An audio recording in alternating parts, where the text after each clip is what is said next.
Pagi ini kita mau lebih banyak, mungkin kita melihat gitu ya, kisah daripada Abraham.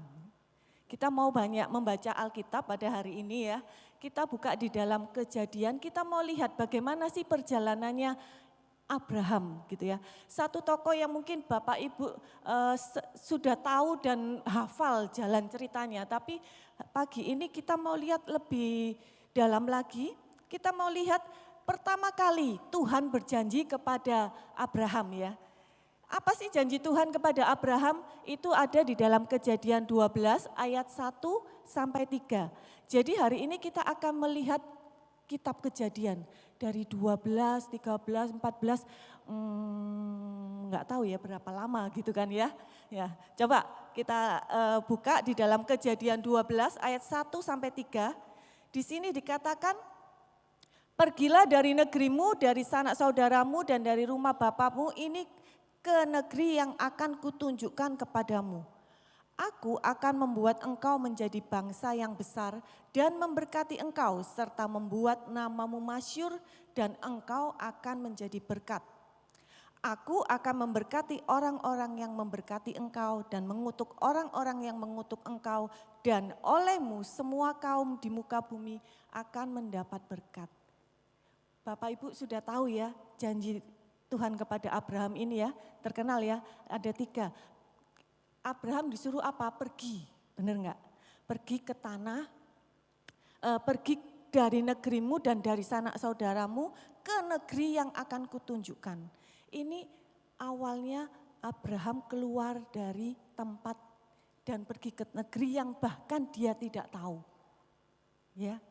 Dan yang kedua, janji yang diberikan Tuhan kepada Abraham, aku akan membuat engkau menjadi bangsa yang besar.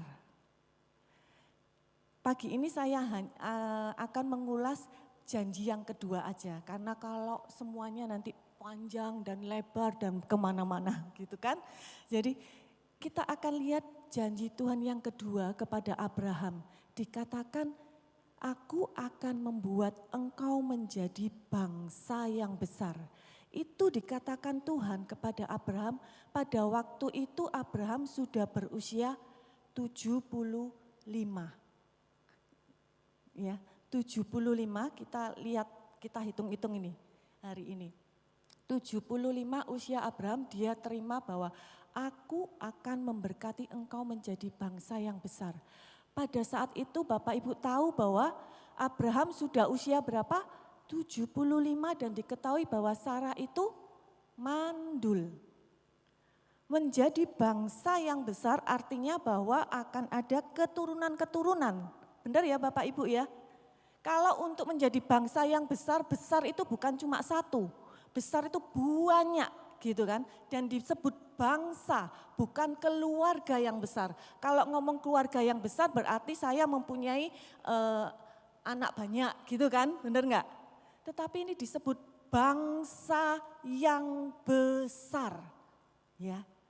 Nah, kalau kita lihat bisa next. Di sini kemudian coba kita lihat di ayat Kejadian 15. Kita lihat berikutnya, kejadian berikutnya. Nah, kita lihat di sini dikatakan di ayat sebelumnya ya. Oke.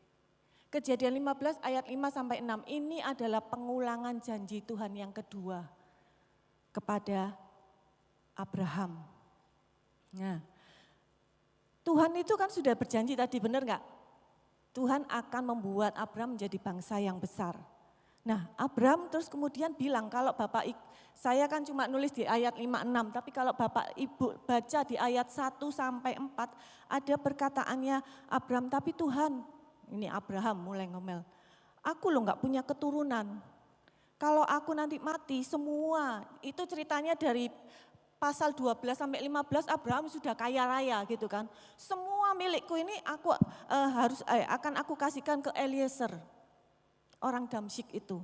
Artinya Abraham sudah punya keturunan enggak? Belum punya keturunan, tapi dia punya harta banyak. Ya kan? Terus kemudian Tuhan tuh Abraham ngobrol sama Tuhan dan dia bilang, aku punya harta banyak, kalau aku nanti mati aku kasihkan ke Eliezer orang Damsyik itu, gitu kan. Tapi Tuhan bilang apa kepada Abraham? Bukan, jangan kamu berikan kepada Eliezer. Kita lihat janji Tuhan yang dikatakan Tuhan, coba lihat ke langit, hitunglah bintang-bintang, jika engkau dapat menghitungnya. Maka firman-Nya kepadanya, demikianlah banyaknya nanti keturunanmu. Sekali lagi Tuhan janjikan apa kepada Abraham? Hitunglah bintang-bintang. Kalau kamu bisa ngitung, bintang bisa dihitung enggak Bapak Ibu? Enggak bisa karena begitu banyaknya. Dan Tuhan janjikan apa kepada Abraham? Begitu banyaknya lah keturunanmu. Kita kembali kepada kenyataannya. Abraham sudah punya keturunan? Belum. Sarah sudah mengandung? Belum. Tapi janji Tuhan ada? Ada. Ayat berikutnya dikatakan, lalu percayalah Abraham kepada Tuhan, maka Tuhan memperhitungkan hal itu kepadanya sebagai kebenaran. Ada janji, Abraham percaya. Nah, kita buka lanjut ke peristiwa berikutnya di pasal 16. Ya, di pasal 16 dikatakan di sini, berkatalah Sarai kepada Abraham, engkau tahu Tuhan akan tidak memberi aku melahirkan anak. Karena itu baiklah hampiri hambaku itu, mungkin oleh dialah aku dapat memperoleh seorang anak. Nah, kita lihat Bapak Ibu ya. Ini kalau kita baca di sini, Abraham sudah berusia 85. Tadi terima janjinya usia berapa Bapak Ibu? 75.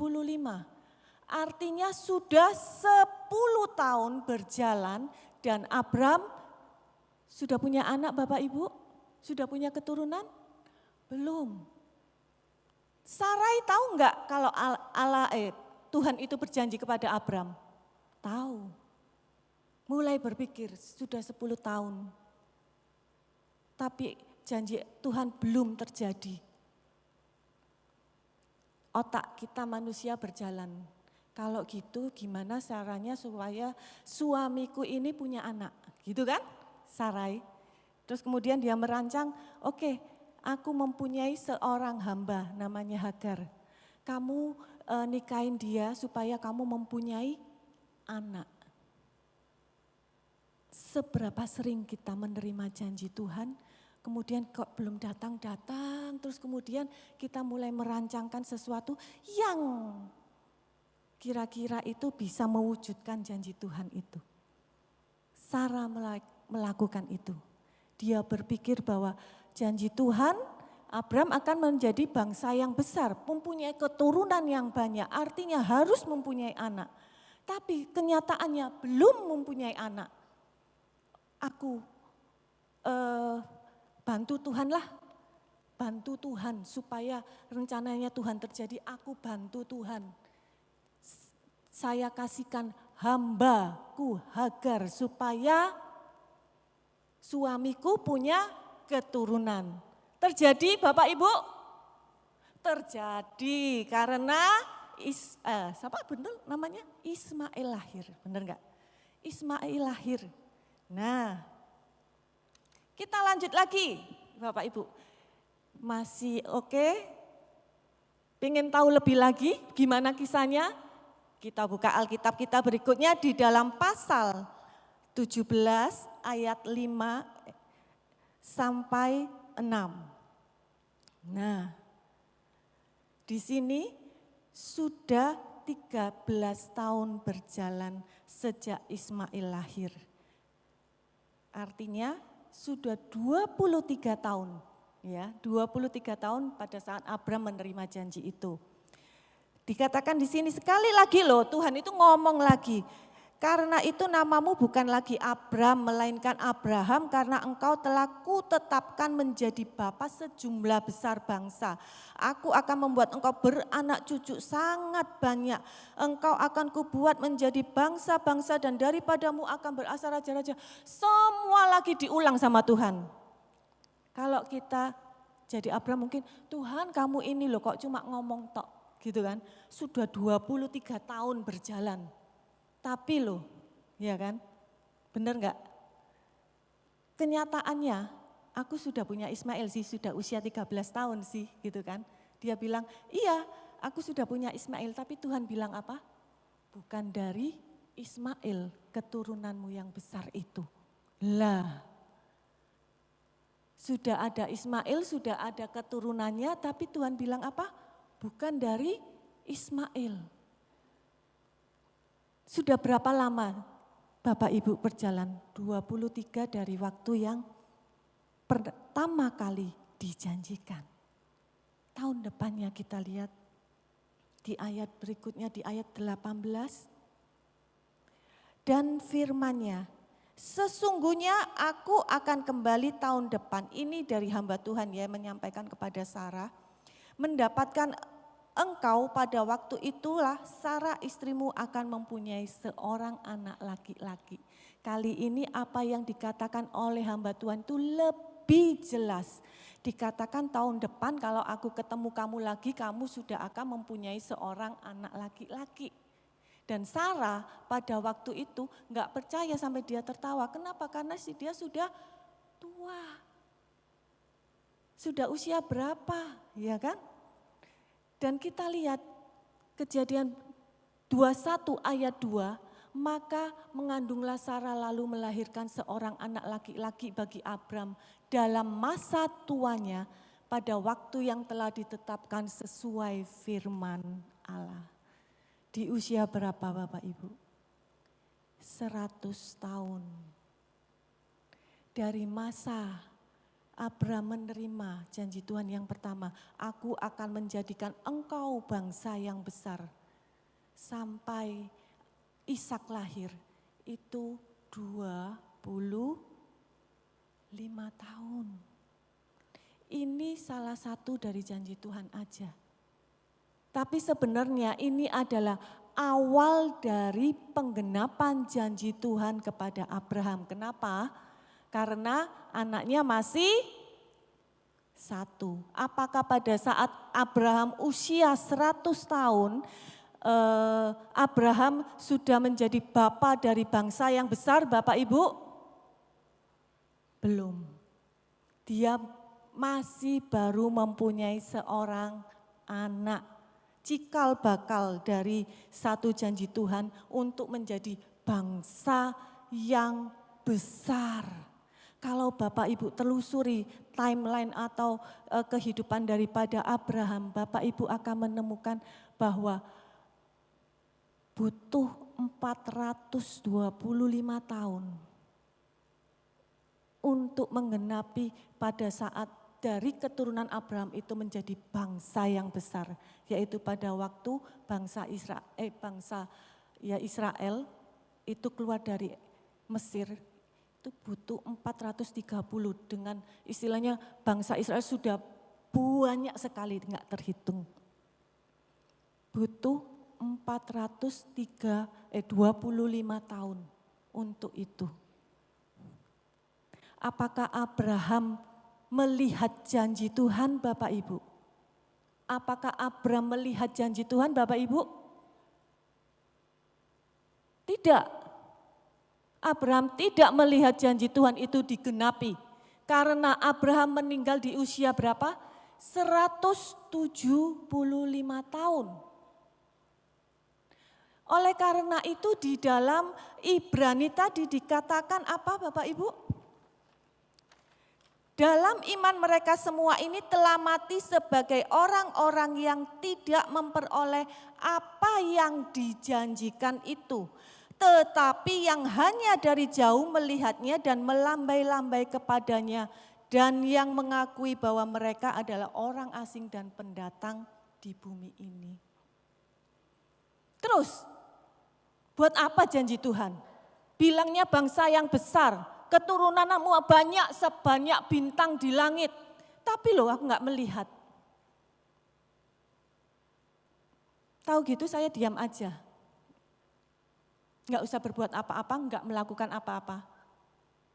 Kalau nggak melakukan apa-apa, apakah sesuatu akan terjadi? Tidak. Abraham disebut bapak orang beriman. Karena begitu Tuhan menjanjikan dan berkata kepada dia, berfirman, dia taat.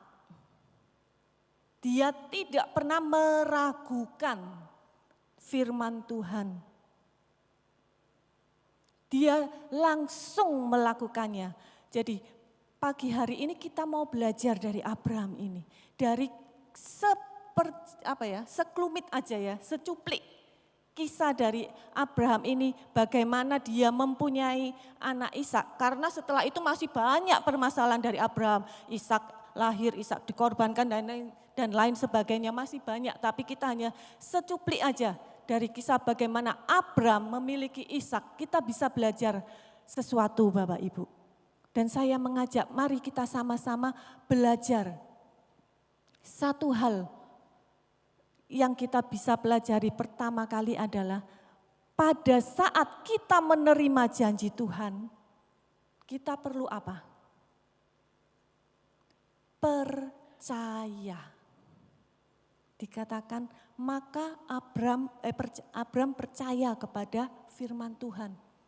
Tuhan katakan engkau akan memiliki keturunan yang besar. Kenyataannya dia nggak mempunyai anak. Tetapi dikatakan di ayat itu Abraham percaya. Kenyataan tidak sesuai dengan apa yang dijanjikan. Kalau saya lihat sekarang Abraham itu masih sudah tua, usianya sudah 80 dan sudah tidak mempunyai anak karena istrinya mandul. Tetapi apa yang Tuhan katakan itu dia bukan nggak percaya, tetapi dia percaya. Tapi untuk percaya Bapak Ibu, yang perlu dilakukan yang pertama itu adalah pegang janji Tuhan itu. Bisakah kita melihat janji yang sudah Tuhan berikan kepada kita? Kalau kita tidak melihat janji Tuhan, kita tidak akan bisa percaya. Bagaimana kita tahu bahwa Tuhan itu mempunyai janji kepada kita?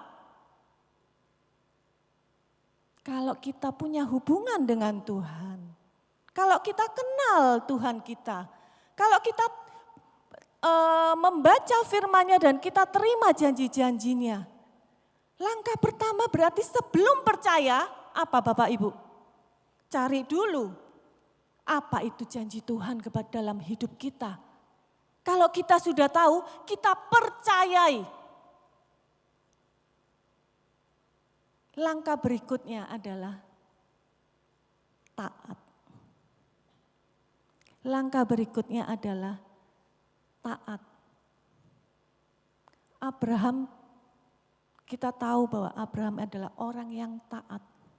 Begitu Tuhan bilang, pergilah dari sanak keluargamu ke negeri yang kutunjukkan kepadamu. Dia enggak melihat, dia enggak tahu negeri apa dan di mana. Tapi dia apa? Melangkah dan taat. Taat disebut taat kalau kita bertindak. Kalau kita tidak bertindak, itu disebut dengan tidak taat. Tipis, tetapi itu menentukan siapa pengikut kita. Kita dengar, kita taat, kita jadi pengikut Tuhan. Kita dengar, kita enggak taat, berarti kita menjadi pengikut orang sebelah. Benar enggak?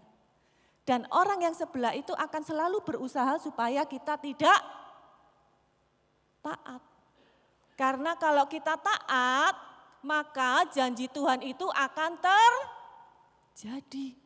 Kalau kita tidak taat, janji Tuhan tidak terjadi. Pilihannya ada di mana Bapak Ibu? Di kita. Pilihannya itu ada di kita. Next.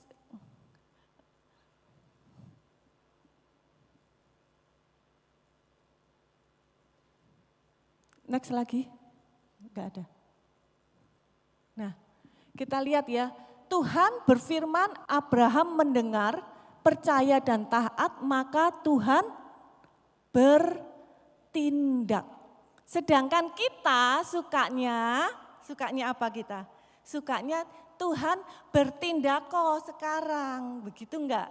Kita pengennya Tuhan yang melakukan.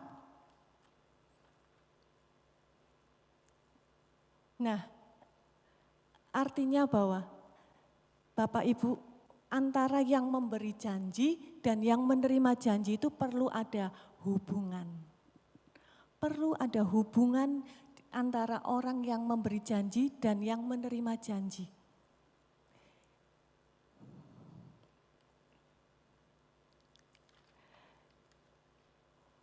Kita buka di slide yang terakhir ya. Di slide yang ke-10. Kita di dalam masa penantian kita itu menantikan janji Tuhan.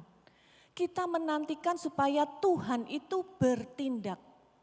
Tetapi Tuhan itu juga menantikan kita kapan kita bertindak.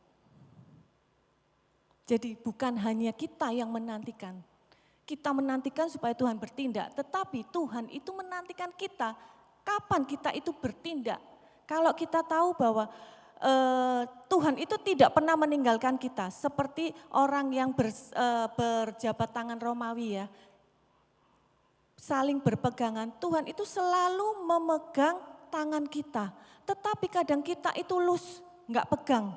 Sehingga terus kemudian yang terjadi kita melepaskan, tetapi Tuhan itu tidak pernah melepaskan kita. Karena Tuhan itu selalu pegang janjinya. Sekarang pada saat masa-masa penantian kita ini, maka kita perlu Bapak Ibu melakukan satu hal langkah. Percaya dan taat. Di dalam Yesaya 40 ayat 31 dikatakan, tetapi orang-orang yang menanti-nantikan Tuhan mendapat kekuatan baru. Mereka seumpama Raja Wali yang naik terbang dengan kekuatan sayapnya. Mereka berlari dan tidak menjadi lesu. Mereka berjalan dan tidak menjadi lelah. Karena apa? Karena mereka percaya. Orang yang menantikan Tuhan, mereka itu memegang janji Tuhan, mereka percaya dan taat kepada Tuhan. Saya bisa minta pemusik dan worship leader naik. Di dalam masa penantian kita terhadap janji-janji Tuhan ini Bapak Ibu, satu hal yang perlu kita renungkan bersama pada pagi hari ini. Apakah kita tahu janji yang sudah Tuhan berikan kepada kita? Sehingga kita menantikan terus, menanti-nantikan kapan kehidupan saya berubah, kapan yang keinginan saya ini terjadi. Tetapi, sudahkah kita tahu janji itu dan untuk kita pegang? Untuk itu kita perlu tahu siapa yang memberikan janji itu. Kita mau percaya kepada Yesus yang sudah memberikan janji itu di dalam kehidupan kita. Dan kita mau ambil komitmen untuk taat. Taat kepada kehendak Tuhan. Itu satu kunci yang memberikan kekuatan kepada kita. Sebagai anak-anak Tuhan, sebagai pengikut Kristus, sebagai murid-murid Kristus. Untuk kita terus berjalan dan bertindak sesuai dengan firman Tuhan. Sesuai dengan apa yang Tuhan mau dalam kehidupan kita. Sesuai dengan kehendak Tuhan. Kita mau merenungkan pada pagi hari ini. Kita tidak pernah meragukan kekuatan Tuhan, kekuasaan Tuhan. Amin Bapak Ibu. Yesus itu mendengar, bahkan lebih lebih dari apa yang kita doakan. Yesus itu tahu. Tetapi ada tindakan dari kita, yaitu kita berdoa. Yesus mendengar, kita perlu bertindak dengan kita berdoa. Yesus menjawab, ya Tuhan pasti menjawab. Kalau kita mempunyai harapan. Orang yang tidak mempunyai harapan, dia tidak akan melakukan apa-apa. Tetapi orang yang berharap, orang yang berdoa, Yesus memberikan lebih dari apa yang kita harapkan. Harapan itu timbul karena ada Roh Kudus yang bersama-sama dengan kita. Tetapi tidak bisa sesuai dengan apa yang kita maui. Ingat Bapak Ibu, Sarah berusaha membantu Tuhan dengan melakukan sesuai dengan caranya. Tetapi hasilnya tidak sama dengan Tuhan yang mau. Rencana Tuhan itu tetap berjalan, tetapi sesuai dengan waktu yang sudah Tuhan tetapkan, waktu yang tepat. Dan iman kita berjalan karena kita tahu Tuhan akan membuat kita melihat semua. Tuhan yang akan menjadikan semuanya itu indah. Karena apa? Karena Dia adalah Tuhan yang besar. Dia adalah Tuhan yang punya kuasa. Dia bukan Tuhan yang tidak memiliki apa-apa. Dia berkuasa. Tapi kuasa itu berjalan kalau kita percaya. Tanpa percaya, percuma Bapak Ibu. Karena kuasa Tuhan tidak akan berjalan. Kita mau merenungkan. Ini aku Tuhan. Aku mau percaya kepadamu. Aku mau imanku berjalan di dalam kuasa Tuhan. Aku mau Tuhan percaya dan taat kepada firman-Mu.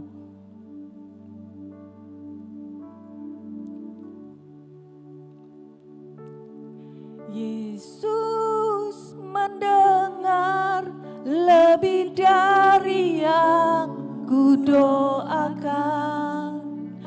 Yesus menjawab lebih dari yang kuharapkan. Dengan caranya di waktu yang tepat, ku kan melihat Dia jadikan semua. Mari Bapak Ibu kita bangkit berdiri, kita katakan, Yesus mendengar lebih dari yang kudoakan. Yesus menjawab lebih dari yang kuharapkan. Dengan caranya di waktu yang tepat, ku kan melihat Dia jadikan semua. Bawa doa kita kepada Dia. Ini kami Tuhan.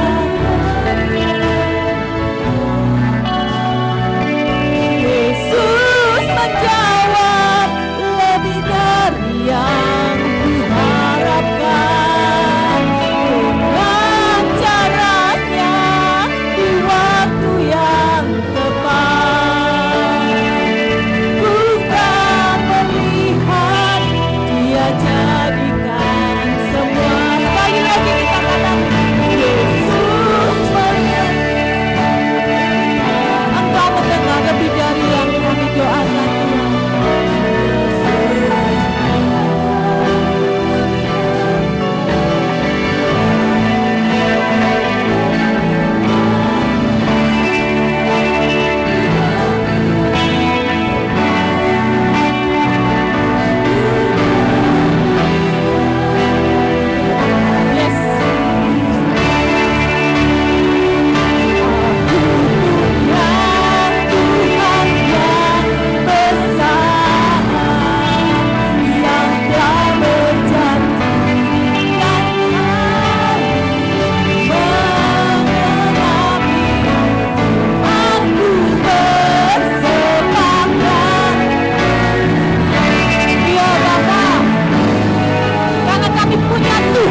menanamkan benih. Bukankah kadang-kadang kita itu seperti Sarai, waktu itu namanya masih Sarai. Sebetulnya Tuhan Maha Dahsyat, Dia penolong, Dia sumber penolong kita. Tapi kita ini kalau nggak terjadi, udah berdoa, udah ada janji Tuhan. Kita yang gimana caranya supaya terjadi? Kita bimbang dan ragu. Satu hal saya mau katakan, jangan takut, jangan ragu untuk berlari ke dalam pelukan Bapa. Hari ini firman Tuhan katakan, Tuhan mempertimbangkan ketaatan atau rasa percaya Abraham itu sebagai kebenaran. Hari ini saya mau katakan ada satu kebenaran. Kebenaran yang utama adalah Tuhan mengasihi kita semua. Kalau ada yang hari ini sudah lelah menanti, sudah patah harapan, sama aja dengan udah kurang percaya atau bimbang. Hari ini Dia tidak marah, tapi Dia mau mengajak kembali, ayo tetaplah datang kepadaku semua yang letih dan berbeban berat. Tadi dikatakan Tuhan tidak menjawab doa, maksudnya seperti anak kecil yang mau minta permen. Kalau satu dikasih, tapi minta permen 10, orang tuanya tidak akan menjawab. Karena apa? Orang tuanya mengasihi. Sering kali doa kita tuh seperti doanya anak kecil yang tidak tahu bahwa ini tidak berguna dan kita tidak bisa melihat bahwa ini menuju ke satu kebinasaan. Kelihatannya baik tetapi ujungnya adalah maut. Kalau hari ini engkau belum dijawab doanya, percayalah ada hal yang lebih baik yang Tuhan sudah sediakan. Mungkin kita perlu bertumbuh dari seorang anak yang kecil yang waktu minta harus segera ada, bertumbuh menjadi orang yang sudah lebih dewasa. Saat doanya nggak dijawab, saat meminta tetap percaya. Dan kadang-kadang kita yang berubah pikiran, oh ternyata doa saya itu salah. Karena hanya untuk memuaskan keinginan daging saja mungkin. Tapi hari ini saya percaya firman Tuhan katakan, apa yang tidak pernah dilihat oleh mata, apa yang tidak pernah didengar oleh telinga, dan yang tidak pernah timbul di dalam hati manusia, semua disediakan Allah untuk mereka yang mengasihi Dia. Saya percaya Bapak Ibu sekalian mengasihi Tuhan Yesus. Dikatakan disediakan untuk mereka yang menjadi kekasihnya. Menjadi kekasih Tuhan itu satu penghargaan, satu kasih anugerah. Marilah kita datang ke hadapannya senantiasa dan percaya. Amin. Bapa Surgawi, kalau hari ini kami telah menerima firman-Mu, kami mengucap syukur. Dan kalau sebentar lagi kami pulang ke rumah kami masing-masing, kami tahu Engkau Bapa yang baik. Tidak pernah Engkau menolak permintaan kami, tapi Engkau yang membimbing kami supaya kami bisa meminta dengan benar. Bahkan Engkau yang meminta untuk mengajarkan kami untuk berani mengetuk pintu, berani meminta, berani mencari. Karena itulah sebagai anak-anak Tuhan kami punya hak. Sebagai anak yang dikasih, Engkau menyediakan yang terbaik bagi kami. Jemaat yang dikasihi Tuhan. Tuhan memberkati engkau dan melindungi engkau. Tuhan menyinari engkau dengan wajahnya dan memberi engkau kasih karunia. Tuhan menghadapkan wajahnya kepadamu dan memberi engkau damai sejahtera yang melampaui akal pikiran manusia. Jagalah hatimu dengan segala waspadaan, karena di situ terpancar kehidupan, dan melangkahlah bersama tuntunan Roh Kudus di dalam nama Bapa, Putra, dan Roh Kudus di dalam nama Tuhan Yesus Kristus. Haleluya. Amin. Amin. Selamat siang. Tuhan Yesus memberkati.